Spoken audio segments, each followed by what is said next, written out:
भ्रम फैलाना, सब जो नकद है, कैश है, वो काला है, ये बिल्कुल गलत है। हकीकत क्या है?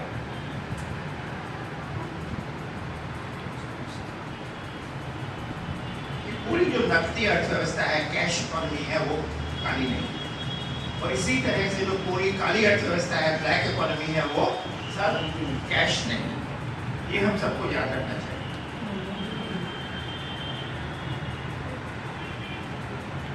तो इस आप सबको मालूम है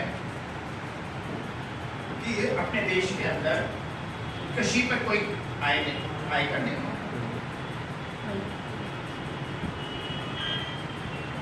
जितना भी आप कमाए कृषि के द्वारा, वो काला नहीं है, वो लीगली अर्न मनी है। तो आप किसान से ये क्यों पूछ रहे हैं कि साबित करो कि तुम्हारे पास जो कैश है वो काला है? अब कैसे उससे पूछ सकते हैं? क्योंकि उसने जो भी कमाया हो, जितना भी कमाया हो, और उसकी मर्जी है कि वो जिसने जो कमाया है वो किस तरह से जमा के रखे, तो कैश में रखे, जमीन में रखे, गोल्ड में रखे, कुछ खरीदे, ये उसकी मर्जी है। देश का कानून कहता है कि किसान के पास जो भी पैसा है, जो उसने किसानी के द्वारा कमाया है, वो सब लीगल है, व्हाइट है, वो ब्लैक नहीं।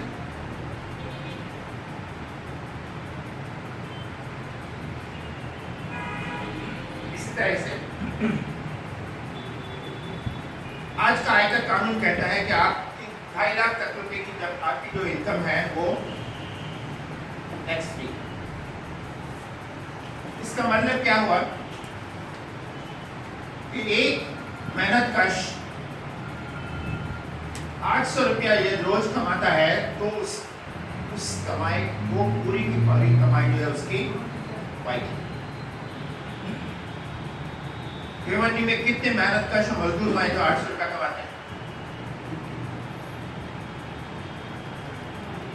तो आप भिवंडी के मजदूरों को कह रहे हैं कि आप साबित करो कि आपके पास जो कैश है वो ब्लैक नहीं। क्यों? कानूनी हिसाब से उनके पास जो भी कमाई से उनके पास जो पैसा है वो सब वो वाइट है। आप उनको क्यों पूछ रहे हो? और ये केवल भिवंडी की बात नहीं, देश के 40 करोड़ लोग जो हैं इसमें शामिल। 40 करोड़ लोग जो हैं उनकी रोज की कमाई 800 रुपए से कम है।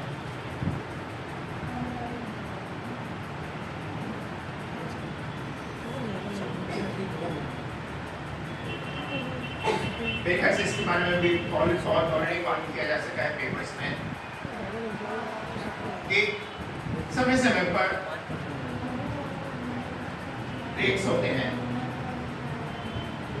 सरकार का खुद का आंकड़ा दिखाता है कि 205 और 2012 के बीच में उन्होंने जितनी जगह छापे डाले, उन्हें जितना भी काला धन मिला, उसमें से केवल 3.7% से 7.5% जो था वो नकद था, कैश था। बाकी का सारा काला धन जो था वो सोने में था, प्रॉपर्टी में था, शेयर्स में था, विदेशों में था। केवल 4 से 7% उनको कैश मिला। फिर आप कह रहे हैं कि हम क्या नोटबंदी करके इनका काला धन बाहर निकालेंगे। कैसे हो सकता है?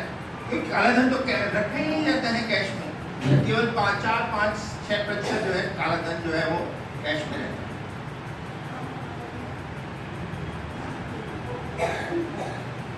ये आपने से बहुत लोग देखे होंगे, प्रधानमंत्री ने चुनाव के पहले बहुत बार इसकी बात की। करीब 10 लाख करोड़ रुपया जो है विदेश में जमा है। वाकई में कितना है ना उनको मालूम है और ना किसी और को मालूम। ये अनुमान है और इससे ही आप अंदाजा लगा सकते हैं कि जिसके पास ज्यादा काला धन होगा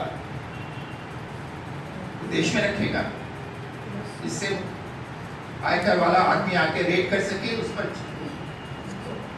वो तो और बहुत सारे तरीके देख उसके पास है जिसके द्वारा वो काला धन रखेगा।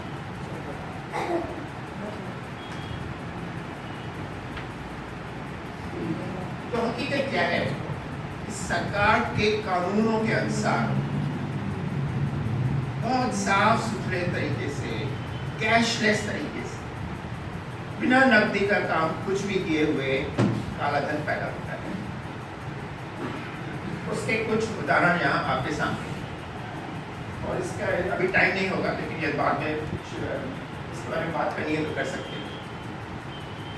बहुत सारा जो देश में पैसा है, काला धन है, वो हवाले के द्वारा देश में बाहर जाता है, फिर वो पार्टिसिपेटरी नोट्स के द्वारा शेयर्स खरीद के देश में वापस आता है और फिर वो वाइट बन जाता है।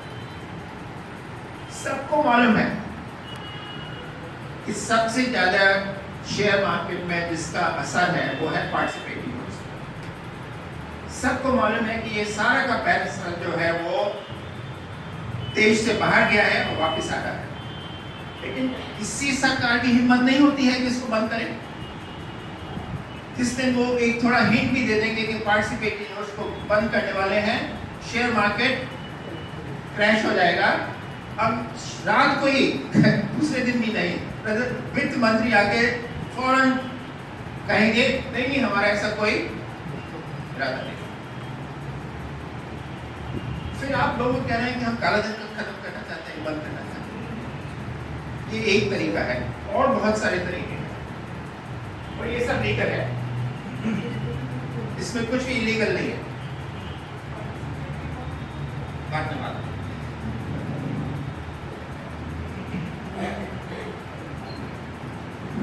मुफ्ती जी ने बात की है, मैं इसके बारे में ज्यादा बात नहीं करूंगा। इस बैंक 1 लाख करोड़ रुपया माफ करती है। किसका माफ करती है? आपका, मेरा नहीं। उन लोगों का माफ करती है जिनके पास इससे भी ज्यादा करोड़ रुपए हैं। ये भ्रष्टाचार नहीं है, क्योंकि ये लीगली किया जा रहा है। तो भ्रष्टाचार है क्या?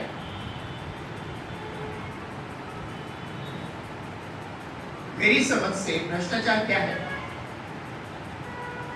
कि यदि आप पब्लिक ऑफिस को पर्सनल गेन के लिए यूज करो, कोई भ्रष्टाचार होगा ना। कि मैं किसी निजी के फायदे के लिए पब्लिक ऑफिस को यूज करूं, ये वो नहीं है क्या?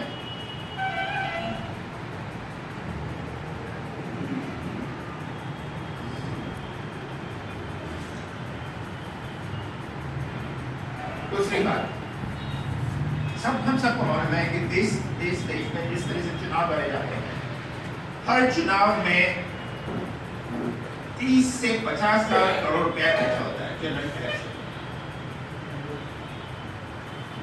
30 से 50 लाख करोड़ रुपया खर्चा होता है। वो ज्यादा से ज्यादा खर्चा जो है, वो अधिकतर खर्चा जो है वो ब्लैक। तो इस देश में काले धन का जड़ कहां से है?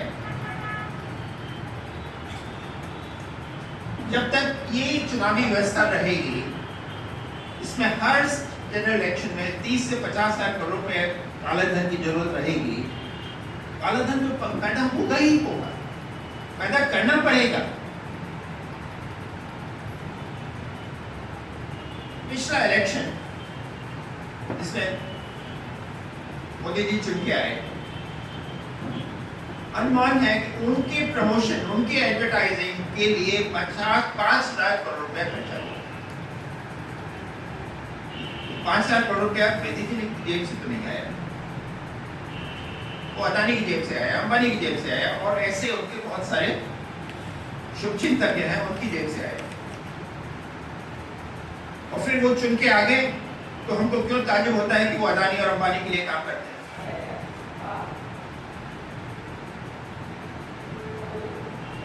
किसके लिए काम करेंगे? तो साफ है ना। तो जड़ कहाँ है काले धन की? चुन के आएंगे, फिर G2 का घोटाला हुआ, कोल माइंस का घोटाला हुआ है, एलोपेशियस का घोटाला हुआ, तो ये सब तो होगा ही होगा। कभी वो खुल के आएगा, कभी वो पीछे छिप के रह जाएगा। तो जड़ कम है। और कानूनी रूप से आप देखिए क्या कानून बना रखा है देश के अंदर। तो ये तो साफ नजर आता है कि सब जो पार्टियां हैं, राजनीतिक पार्टियां, मुफ्ती जी ने सवाल उठाया कि पहले क्यों नहीं सवाल उठाया, आज क्यों उठाया है? कारण साफ है कि उनको काले धन, उनका काम जो है काले धन के बिना नहीं चल सकता है।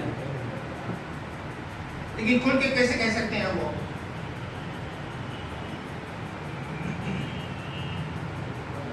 आज का कानून क्या है देश का? देश का आज का कानून ये है कि कोई भी राजनीतिक पार्टी, पॉलिटिकल पार्टी जो है वो 20,000 रुपए तक किसी से भी डोनेशन ले सकती है। वो बताने की जरूरत नहीं है कि किसने दिया। तो आप ये मेरे पास 1 लाख रुपया है, 20,000 करके मैं उसको दिखा दो कि ये इस पार्टी में, इस पार्टी इसको 5 बार गया, वो ठीक है। हर पॉलिटिकल पार्टी का 80 से 90% जो उनका जो कलेक्शन है वो 20,000 रुपए से कम है। तो किसको आप बुद्धू बना रहे हो? लोगों को आप कह रहे हो कि काला धन हम खत्म करना चाहते हैं। आप पहले अपना घर तो साफ करो। वो कर सकते हैं, कभी नहीं होगा। उसका कारण क्या है वो हम थोड़ा और आगे बताएंगे।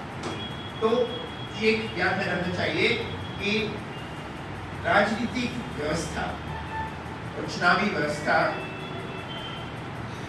जब तक इस तरह की रहेगी, काला धन खत्म नहीं किया जा सकता, ना हो।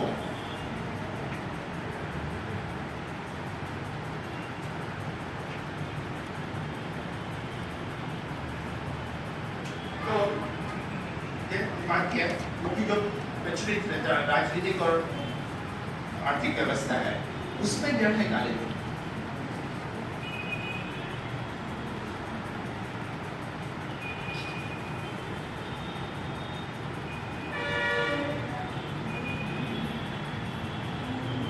थोड़ा आतंकवाद की बात करेंगे। हालांकि पिछले 40 दिन में आतंकवाद का मुद्दा जो है उन्होंने छोड़ दिया है, बात करना बंद कर दिया है। इन शुरुआत तो वहां से की, तो इसलिए थोड़ा उसके बारे में जल्दी से बात करेंगे।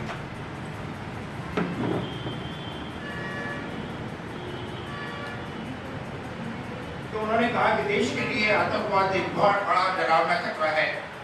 इसकी वजह से कितने सारे लोगों की जान गई है। लेकिन क्या आपने सोचा है कि इनको पैसा कहाँ से मिलता है? ये सब नकली नोट का इस्तेमाल करते हैं और ये सेवा के पार्ट से आता है। ये उनका स्टेटमेंट। अभी आप ये आंकड़े देखिए, सरकार की खुद की एजेंसी नेशनल इन्वेस्टिगेशन एजेंसी जो पूरे आतंकवाद के लिए जिम्मेदार को खत्म करने के लिए जिम्मेदार है, और ISI स्टैटिस्टिकल इंस्टीट्यूट 2016 में उन्होंने अनुमान लगाया कि पूरा नकली मुद्रा, फेक करेंसी की मात्रा देश में केवल 400 करोड़ है।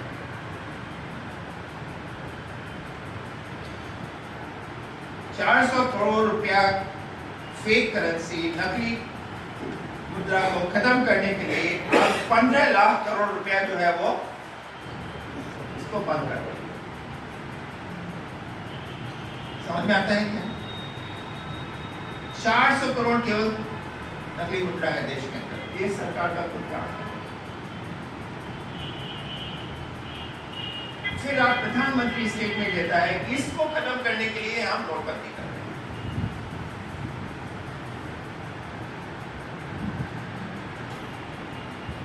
वो आंकड़ा भी देख लीजिए। नए नोट छापने में सरकार का खतरा अंदाजा किया जाता है करीब 12,000 करोड़ रुपया। 500 और एक 2000 के नोट छापने में सरकार का खर्चा 12,000 करोड़ रुपया, 400 करोड़ नकली नोटों को खत्म करने के लिए। फिर विश्वास करेंगे ये मकसद हो सकता है क्या नोटबंदी का?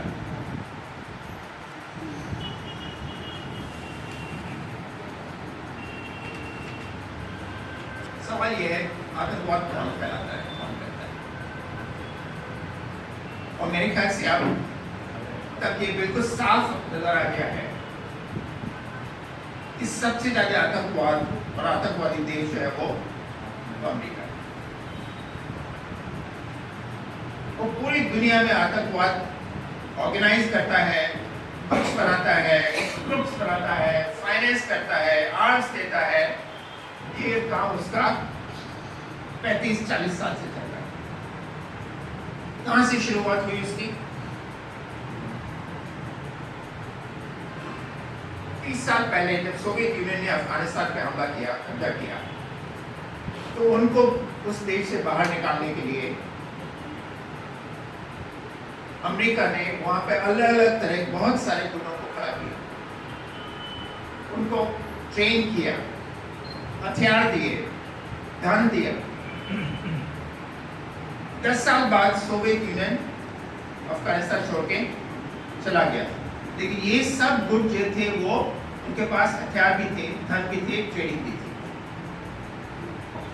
फिर इन सब गुटों को उन्होंने दुनिया के अलग अलग भागों में ले जाया गया। उसके कुछ उदाहरण यहाँ आपके सामने हैं। जो कुछ कहा गया, कुछ टुकड़े टुकड़े कर दिए, 4 देश बना दिए। अफगानिस्तान से गुड्स लेके गए, वहां पे थे, युद्ध कराया, देश के टुकड़े कराए। जहां पे भी उनको कुछ रुकावट डालनी है, और उसका एक उदाहरण यहाँ आपके सामने है कि रूस से यूरोप में एक ऑयल का पाइपलाइन डालना था जो अमेरिका के हित में नहीं, तो उन्होंने वहां पर उसके रास्ते में रुकावट पैदा की और अलग अलग ग्रुप्स को उन्होंने चेचनिया और दागिस्तान में भेजा और वहां पे युद्ध कराया, आतंकवाद फैलाया। नतीजा ये हुआ कि वो पाइपलाइन नहीं था। हम सब लोग पिछले 10-15 साल से रोज अल-कायदा और ISIS का नाम सुनते हैं। आज इस समय अल-कायदा का नाम कम आ रहा है, ISIS का नाम रोज आ रहा है। इसको जन्म किसने दिया है? अमेरिका ने जन्म दिया है दोनों को। उन्होंने उसको ट्रेन किया है, उन्होंने उसको पैसे दिए हैं। इसके बारे में यदि आपको और जानकारी चाहिए तो जैसा जो कि साथी ने कहा था, एक पूरा हमारे पास उसकी एक प्रस्तुति है जो आतंकवाद के विषय में बहुत डिटेल में बात करती है, तो वो जा सकते हैं, लेकिन यहाँ उसके लिए समय नहीं। तो यहाँ पर एक आपको वीडियो दिखा रहा हूँ मैं। ये शख्सियत आप पहचान जाएंगे कौन है।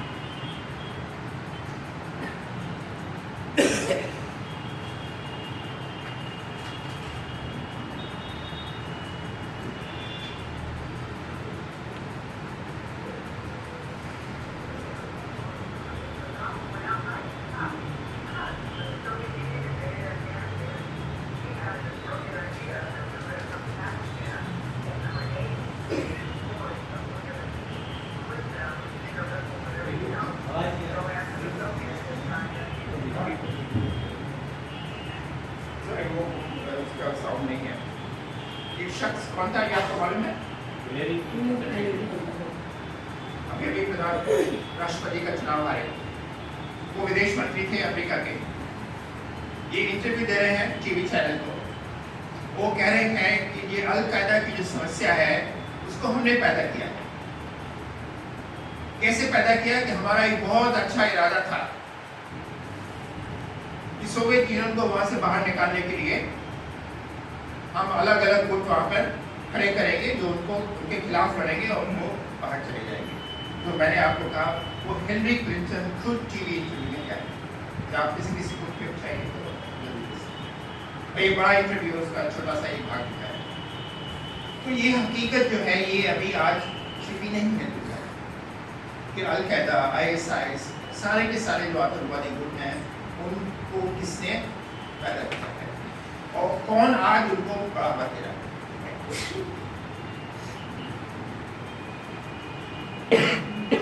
ये चित्र है 1987 का। इसमें आप देख सकते हैं कि पाकिस्तान के ISI के डायरेक्टर जनरल, CIA का डायरेक्टर, ये सब लोग एक साथ मिलजुल कर बात कर रहे हैं। उसका अगला चित्र और भी आपको हैरान करेगा। ये मीटिंग हो रही है व्हाइट हाउस में। बीच में कौन बैठा है, आप पहचान सकते हैं उसको? रोनाल्ड रीगन, अमेरिका का प्रेसिडेंट है। वो मुजाहिदीन कमांडर्स के साथ मीटिंग कर रहा है व्हाइट हाउस में।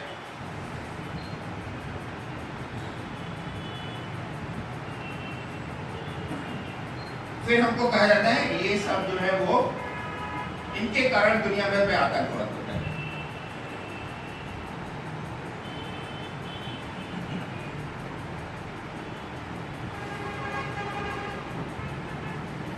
तो बहुत कुछ उसके बाद घटा। अफगानिस्तान के बाद 9/11 हुआ, उसके बाद आतंकवाद के खिलाफ जंग छेड़ी गई। बाद में हकीकत नजर आई कि वो एक्चुअली में आतंकवाद के खिलाफ जंग नहीं था, वो इस्लाम के खिलाफ जंग था। पूरी दुनिया में आज भी वो जंग जारी है। कहीं भी कुछ भी होगा, सबसे पहले किसी न किसी इस्लाम के धर्म को मानने वाले को कहा जाएगा ये इसके लिए जिम्मेदार है। इस देश में भी होता है, दुनिया भर में आम हो रहा है। चाहे आप पेरिस का अटैक देख लीजिए, चाहे ब्रसेल्स का देख लीजिए, चाहे इंग्लैंड में देखिए, अफ्रीका में देखिए, कहीं भी देखिए, ये आज का दौर है। जगह जगह पर अमेरिका क्रंजित छड़ाता है, कहता है कि ये लोकतंत्र को स्थापित करने के लिए आंदोलन है। हाथ उसका पीछे, उसका मकसद कुछ और होता है।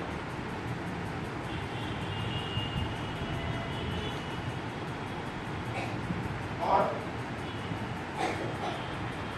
अफसोस की बात यह है कि इस देश की सरकार जो है उसके साथ बहुत गहरा रिश्ता बना रही है, दोस्ती कर रही है। CIA का दिल्ली में परमानेंट ऑफिस है।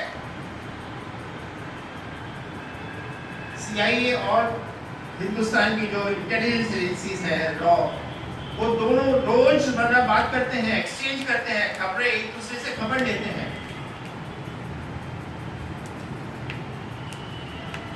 इस देश में कभी भी आतंकवाद खत्म होने देगा? कभी।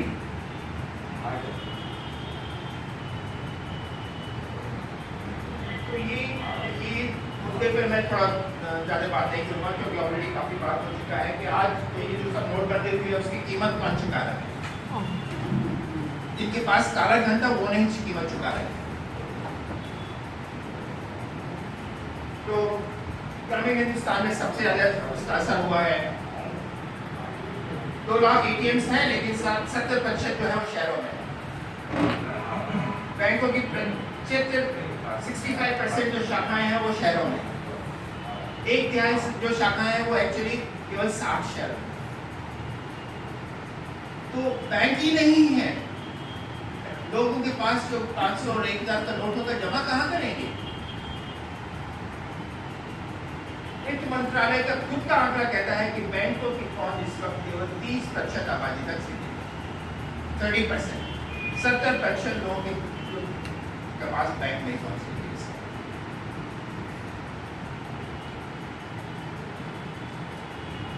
बात किया था ऑलरेडी, जो रोज पैसा कमा के जिंदगी बिताते हैं वो सबसे ज्यादा पीड़ित हैं। 40 करोड़ लोग ऐसे लोग हैं इस देश के अंदर। और बात क्या की जा रही है? खाना नहीं है, डेबिट कार्ड खा लो। आप मजाक कर रहे हैं, लोगों की जिंदगी से खिलवाड़ कर रहे हैं।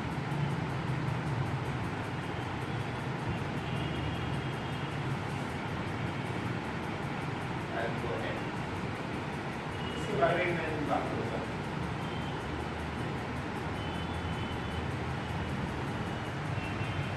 तो ये वाली बात क्या है कि लोगों को क्रिमिनल घोषित कर दिया गया है। आप साबित करो कि आप क्रिमिनल नहीं। मतलब जो नेचुरल लॉ ऑफ जस्टिस है उसको बिल्कुल उल्टा कर ले। नेचुरल लॉ ऑफ जस्टिस क्या कहता है कि आप जब तक ये साबित नहीं किया जाता कि आप गुनहगार हैं, आप गुनहगार नहीं हैं। यहाँ शुरुआत हो रही है ये कह के आप गुनहगार हैं, आप साबित करो कि नहीं।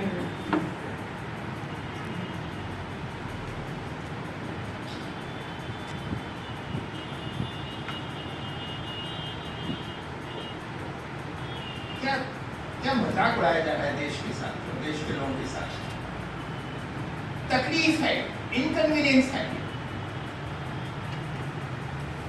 जो भूखा रहता है, खाना नहीं मिलता है, अस्पताल में इलाज नहीं करा सकता है, मौत होती है, आप कहते हैं वो तकलीफ है, इनकन्वीनियंस है।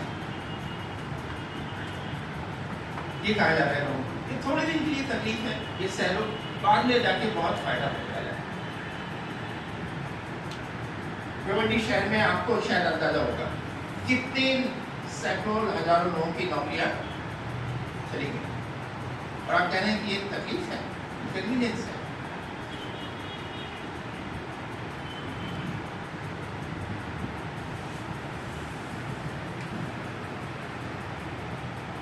करीब 20-25 दिन पहले पूरा एजेंडा चेंज हो गया। अब रोज बात क्या हो रही है, कैशलेस, बिना नकद के सब कुछ करो। आप क्यों नकदी आपको चाहिए, क्यों कैश चाहिए? तो ये कैशलेस इकोनॉमी क्या है, इसको थोड़ा हम समझने की जल्दी से कोशिश करें। तो ये टेबल को आप जाके ध्यान नहीं दीजिए, जो लास्ट में और जो सबसे पहला कॉलम है वो देखिए। इस देश में इस वक्त अलग अलग तरीके से भुगतान होता है। कैश 86.6%,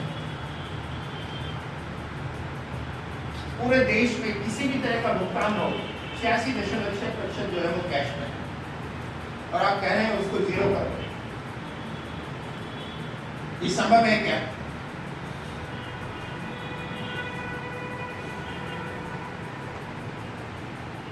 बड़ी बात क्या है, 80 से 90% जगह एटीएम्स नहीं है, बैंक नहीं है।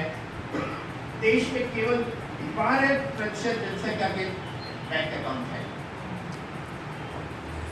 88% जनसंख्या का बैंक अकाउंट नहीं है देश की आबादी का। फिर आप उनको कहो कि डेबिट कार्ड यूज करो। कुछ साल पहले एक बड़ा प्रोग्राम निकाला गया जिसके बारे में बहुत बात की गई, जन धन योजना। 22 करोड़ अकाउंट खुले। 22 करोड़ अकाउंट में 8 नंबर के पहले करीब 36,000 करोड़ रुपया था। मतलब क्या, औसतन 1500 रुपया है।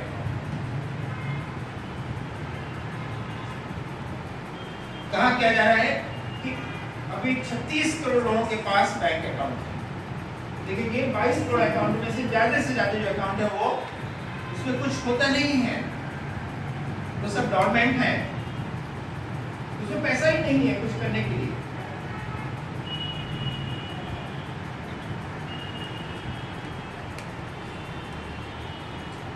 रोज एडवर्टाइजमेंट आ रहा है, कार्ड यूज करो, कार्ड यूज करो। देश के अंदर केवल 12 लाख कार्ड मशीनें हैं इस वक्त। व्यापारियों की संख्या है 300 लाख है, 3 करोड़। तो कहाँ 12 लाख है मशीनें हैं इस वक्त देश के अंदर, पूरे देश के अंदर 300 लाख मिल रहा है। और कहा जा रहा है कार्ड यूज करो, कार्ड यूज करो, बिना कार्ड के कुछ भी भुगतान नहीं करो। तो कहाँ हकीकत है, कहाँ आपको क्या कहा जाएगा?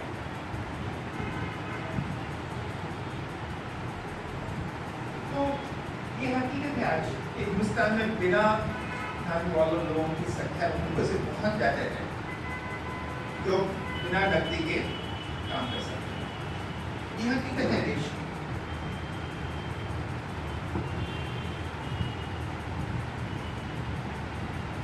तो ये अगेन फिर ये इसके बारे में पहले भी बात किया, फिर मैं दोबारा कहना चाहूँगा। ये पूरा जो प्रचार किया जा रहा है कि आप डिजिटल लेन देन करोगे इससे भ्रष्टाचार खत्म होगा, मैंने एक देश का उदाहरण लिया है, कीनिया। कीनिया में 75% लोग जो हैं वो मोबाइल से पैसा निकालते हैं, ट्रांसफर करते हैं, इस्तेमाल करते हैं। तो हिंदुस्तान से बहुत आगे करते हैं। आप किसी भी दुकान पे जाके वहां पर आप वॉलेट के द्वारा पैसा दे सकते हैं। कीनिया का भ्रष्टाचार इंडेक्स में कितना स्थान है आपके ख्याल से? कम होगा कि ज्यादा होगा? हाँ? होना चाहिए, कम होना चाहिए। कम होना चाहिए, लेकिन है क्या? सबसे दुनिया के सबसे भ्रष्ट देशों में उसका नाम है। दुनिया के सबसे भ्रष्ट देशों में उसका नाम है, और उसका एक बहुत ही मजाकिया उदाहरण मैं आपको अभी बताता हूँ। सॉरी, इंग्लिश में उसका स्थान है 139 आउट ऑफ 168 कंट्री। 168 देशों में उसका स्थान है 139वां। हिंदुस्तान का स्थान था 76वां। तो आप अंदाजा लगा लो कितना ज्यादा भ्रष्ट होगा। उदाहरण क्या है? कीनिया की टीम जो है 2016 के ओलंपिक्स में भाग लेने के लिए गई। नाइकी कंपनी ने उनको वर्दी दी, पोशाक दी। आधी पोशाक जो थी उनके ऑफिसर्स ने अपने पास जेब में रख ली, और कीनिया की टीम जो है वो रियो पहुंच गई आधी पोशाक के अंदर। ये तो हालत है, और आप कह रहे हैं इस तरह का हमको देश चाहिए जहां पर साफ का साफ काम जो है वो मोबाइल के द्वारा। तो कहने का मतलब ये है कि इसमें कोई संबंध नहीं है भ्रष्टाचार में, और मोबाइल से पेमेंट करने में और डिजिटल पेमेंट करने का कोई रिलेशनशिप नहीं है। लेकिन आज ये प्रचार जो है इतना तेजी से हो रहा है, और मुझे ताज्जुब नहीं होगा यदि कल प्रधानमंत्री और उसको और भी तेजी से फैलाने की बात करें।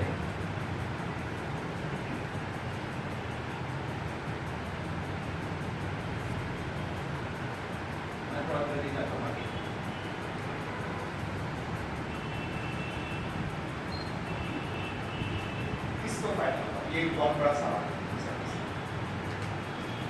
किस क्यों किया गया है? नुकसान किसका हो रहा है वो बल्कि साफ नजर आ रहा है।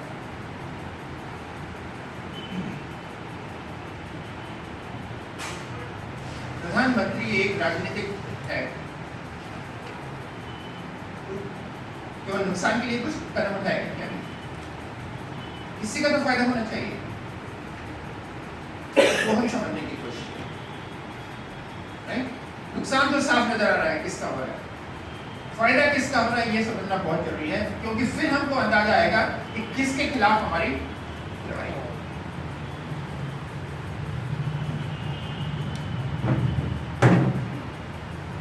तो फायदा है सबसे बड़ी पूंजीपतियों को, और मैं क्यों ये कह रहा हूं ये मैं आपको यहाँ समझाने की कोशिश करूंगा कि नोटबंदी के कदम के द्वारा दूसरा कदम क्या कहा गया? दुनिया भर में नोटबंदी होती है, ऐसा नहीं है कि हिंदुस्तान में हो रही है केवल। दुनिया भर में नोटबंदी होती है, नोट बदले जाते हैं। उस सब के लिए लोगों को टाइम दिया जाता है कि आपके पास पुराने नोट है, आप बैंक में जाओ, इस आगे 2 महीने में, 1 महीने में, 3 महीने में नोट बदल सकते हैं। यहाँ ऐसा नहीं किया। यहाँ क्या कहा गया? आपके पास जो भी नोट है बैंक में जाके दो।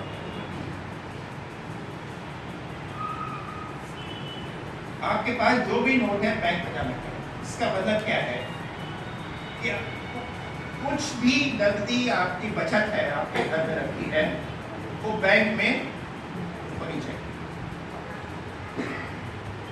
तो पूरे देश की आबादी से लोगों के पास जो कुछ भी उन्होंने सालों सालों से किसी भी मकसद के लिए कैश जमा करके रखा था, सारा का सारा वो पैसा बैंकों में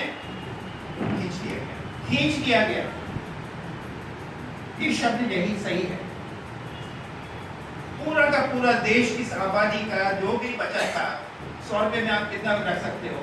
ज्यादातर लोगों के पास जो भी बचत घर पे थी वो 500 और 1000 की होती, वो सारे की सारी बैंकों में खींची। जब बैंकों के पास ज्यादा पैसा आएगा तो क्या होगा? बैंक का धंधा क्या है? आपसे पैसा लेने का, पूंजीपति को पैसा कर्ज पर देने का। उसका कुछ पैसा कभी कभी हमको भी मिल जाता है, मोटरसाइकिल खरीदनी है, घर खरीदना है, वो थोड़ा हमको मिल जाता है। लेकिन ज़्यादा से ज़्यादा जो पैसा बैंकों में आता है वो पूरा का पूरा बड़े पूंजीपतियों की जेब में जाता है लोन के द्वारा। अभी इतना सारा लोगों का सब बचत जो है वो बैंकों के अंदर आ जाएगा तो सबसे पहले क्या होगा? ब्याज की दर जो है वो कम होगी। ऑलरेडी आप रोज सुन रहे हैं फिक्स डिपॉजिट की रेट ऑलरेडी कम होना शुरू हो गई है। नुकसान किसका होगा? हम सबका। जो बैंकों में पैसा रखते हैं उन पर ब्याज कम मिलेगा। जब डिपॉजिट की रेट कम होगी तो कर्जों की रेट भी कम होगी। उससे फायदा किसका होगा? बड़े पूंजीपतियों का, क्योंकि आप तो लोगे 50,000 मोटरसाइकिल के लिए, घर लेना है तो 10 लाख, 15 लाख, 20 लाख। पूंजीपति बात क्या करता है? 500 करोड़, 1000 करोड़, 5000 करोड़, राइट?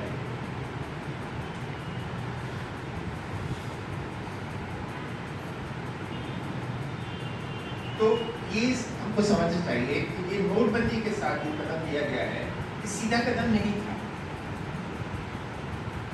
लोगों को ये मजबूर करना कि आप सारा पैसा बैंक में जमा करो, इसके पीछे एक मकसद है। और उससे फायदा किसका होगा, नुकसान किसका होगा, वो ये साफ नजर आ रहा है।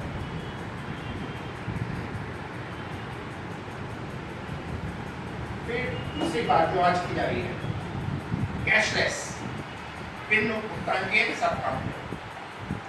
तो यहाँ पे आपके सामने मैं एक रिपोर्ट पेश कर रहा हूँ। BCG बॉस्टन कंसल्टिंग ग्रुप, ये दुनिया की सबसे बड़ी कंसल्टिंग कंपनीज में है, हिंदुस्तान में भी काम करती है, सरकार को भी कंसल्ट वो एडवाइस देती है। उन्होंने अंदाजा लगाया है कि अगले 5 साल में डिजिटल पेमेंट का जो बिजनेस है वो बढ़कर $500 बिलियन होगा।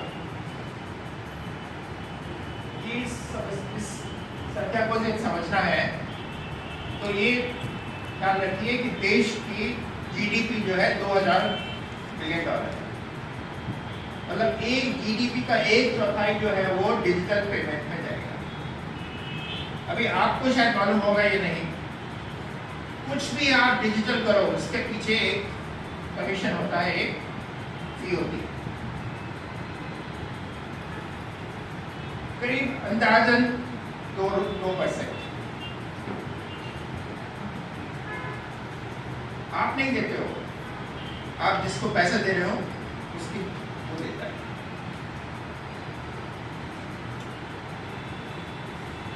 $2% रोज कमाई, उसकी कमाई होती है $500 बिलियन पे। हर साल $10 बिलियन की कमाई होती है। $10 बिलियन का मतलब क्या है? 65,000 करोड़ की नई आमदनी। एक छोटी संख्या है। 65,000 करोड़ का नया बिजनेस, नई आमदनी इन कंपनियों को होगी।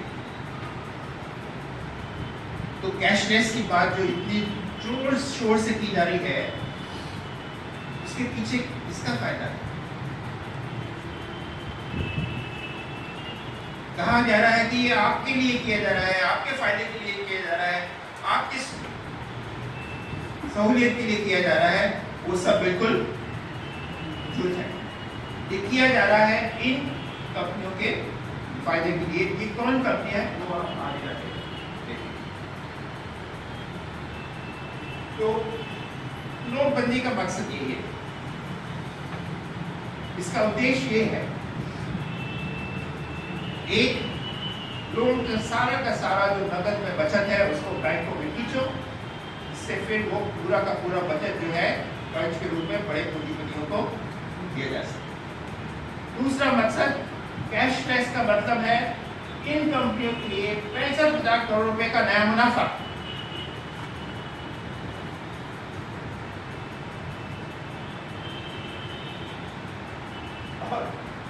नीति आयोग ने 1 करोड़ का ऐलान है, 1 करोड़ ना, उन्होंने कहा 1 करोड़ रुपए का आपको इनाम मिल सकता है, कैशलेस चलेगा। क्या 65,000 करोड़ रुपए का फायदा होने जाता है? 1 करोड़ तो चिल्लर हो गया।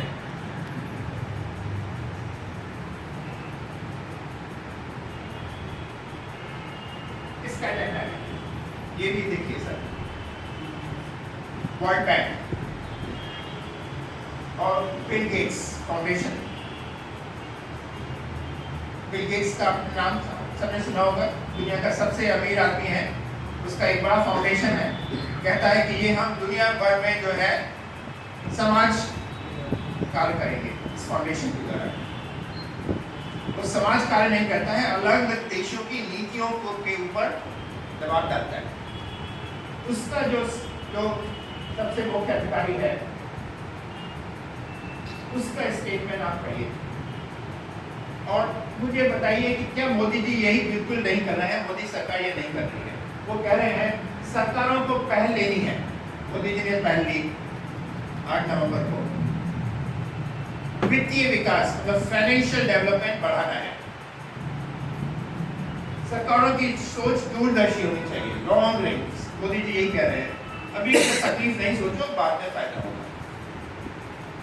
डिजिटल ढांचा बनाओ, इंफ्रास्ट्रक्चर बनाओ, वो जो आज किया जा रहा है, हर चीज डिजिटल होनी चाहिए,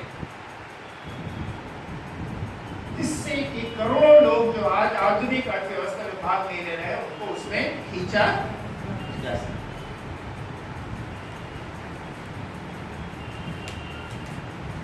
तो ये भी नहीं सोचना चाहिए कि केवल बीजेपी का एजेंडा है,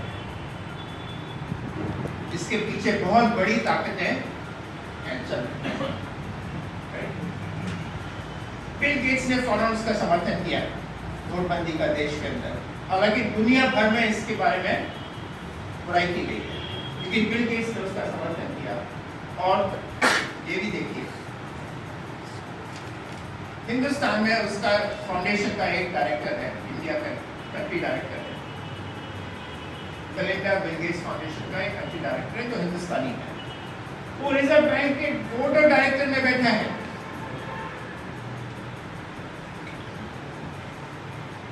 बिल गेट्स फाउंडेशन का हिंदुस्तानी डायरेक्टर रिजर्व बैंक के बोर्ड में बैठा है। तो कौन नीतियां तय कर रहा है?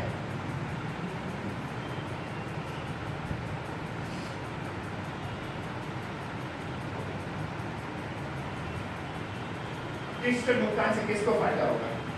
आजकल सब लोग पेटीएम वगैरह की बात कर रहे हैं, लेकिन असली खिलाड़ी वो नहीं होंगे। असली खिलाड़ी कौन होंगे? रिलायंस जियो, एयरटेल, आइडिया। रिलायंस जियो किसकी है आप सबको मालूम है? मुकेश अंबानी इसके मालिक हैं। एयरटेल के मालिक आपको मालूम है? सुनील मित्तल है। आइडिया का मालिक आपको मालूम है? बिरला है। ये बड़े खिलाड़ी जो हैं, इसमें सबसे बड़ा खिलाड़ी होगा रिलायंस जियो। उन्होंने कहा है कि हम 1 लाख करोड़ व्यापारियों के पास हमारा नेटवर्क पहुंचेगा।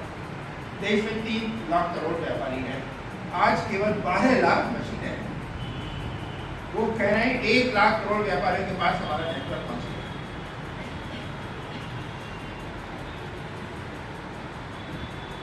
एक नई तरीके का बैंक का देश में आने वाला है, इसके बारे में शायद आपने सुना है, नहीं पता नहीं। उसको कहा जाएगा पेमेंट बैंक। वो इस जो आज की बैंक है उस तरह का बैंक नहीं होगा।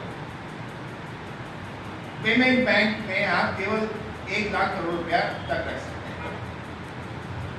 वो लोन नहीं दे सकता, लेकिन रोजमर्रा का जो सब भुगतान है वो पेमेंट बैंक के द्वारा होगा। 8 नवंबर को मोदी जी ऐलान करते हैं, 10 नवंबर को रिलायंस जियो पेमेंट बैंक को लाइसेंस मिलता है।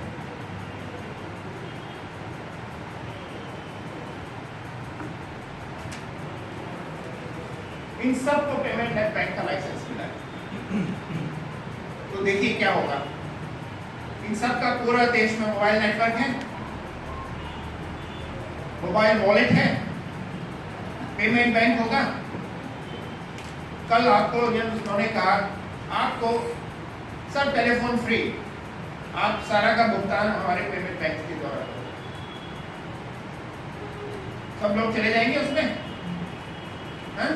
अरे मुफ्त का फोन है, इंटरनेट भी फ्री है, राइट? 4 करोड़ रुपए की कमाई कर, आपको पता भी नहीं चलेगा कि मुफ्त में फोन देने से आपकी जेब से कितना और वो कमा रहा है। ये मकसद है कैशलेस।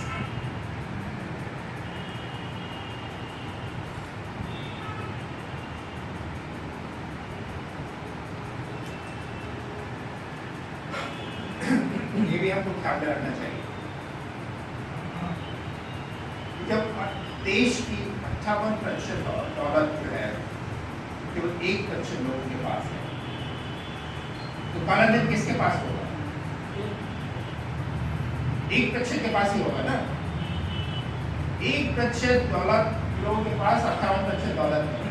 तो ये चार्ट देख लीजिए, 2010 में 40%, 2016 में वो 58 में बढ़ गई है। हर साल वो बढ़ी है, कोई भी साल ऐसा नहीं है जब वो नहीं बढ़ी।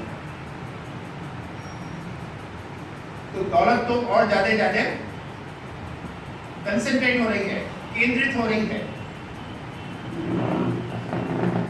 काला धन खत्म करना है तो इन 1% के पीछे जाओगा। तो 99% के पास तो कुछ है ही नहीं, वो तो रोज जीने के लिए संघर्ष करते हैं। काला धन उनके पास होगा।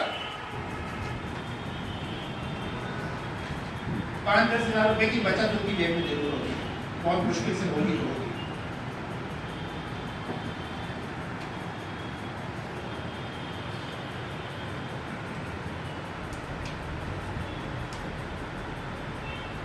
तो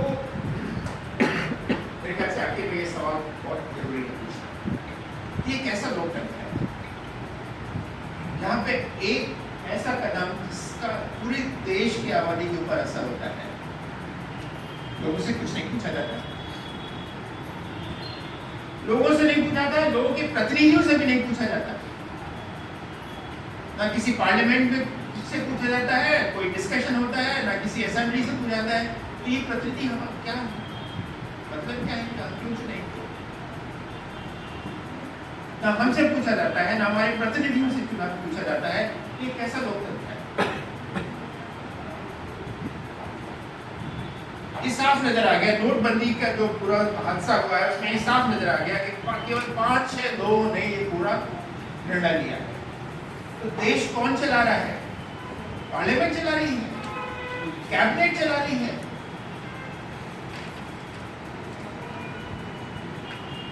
पांच छह लोग चला रहे हैं और उनके पीछे जो लोग बैठे हैं वो देश को चला रहे हैं।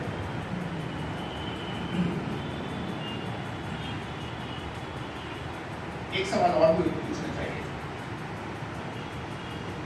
कि कानूनी रूप से की गई कमाई से जो भी बचत किसी भी रूप में हम बैठे इस मूलभूत अधिकार से वंचित करने का कैसे अंतर लोकतंत्र? ये आप कैसे मुझसे पूछ सकते हैं कि मेरे पास जो बचत है वो आपको केवल बैंक में ही रखनी पड़ेगी? ये तो मेरा मूलभूत अधिकार है ना, मैं पैसा कमाता हूँ लीगली, बचत करता हूँ लीगली, आप मुझको कैसे मजबूर कर सकते हैं? ये तो पूरा देश के लोगों के मूलभूत अधिकार के ऊपर हमला है। उनको मजबूर किया जा रहा है कि नहीं, आप यही करना आपको जरूरी है। ये लोकतंत्र है। तो दोस्तों, जरूरत क्या है? लोगों के हाथ में। आज का लोकतंत्र लोगों के हाथ में सत्ता नहीं देता, वो लोगों के हाथ से सत्ता एक्चुअली छीनता है। पूरा का पूरा लोकतंत्र की व्यवस्था इस तरह से बनाई गई है कि लोगों के हाथ में से सत्ता को उनसे वंचित करना है। लोकराज संविधान का उद्देश्य यही है कि लोगों को जागरूक करो और लोगों के हाथ में सत्ता लाओ। तभी ये समस्याएं जो आज हम इसका हम सामना कर रहे हैं वो खत्म होगी। तो इन शब्दों के साथ मैं ये अपनी बात खत्म करना चाहूँगा, और ये कोई सवाल है तो मैं जरूर कोशिश करूँगा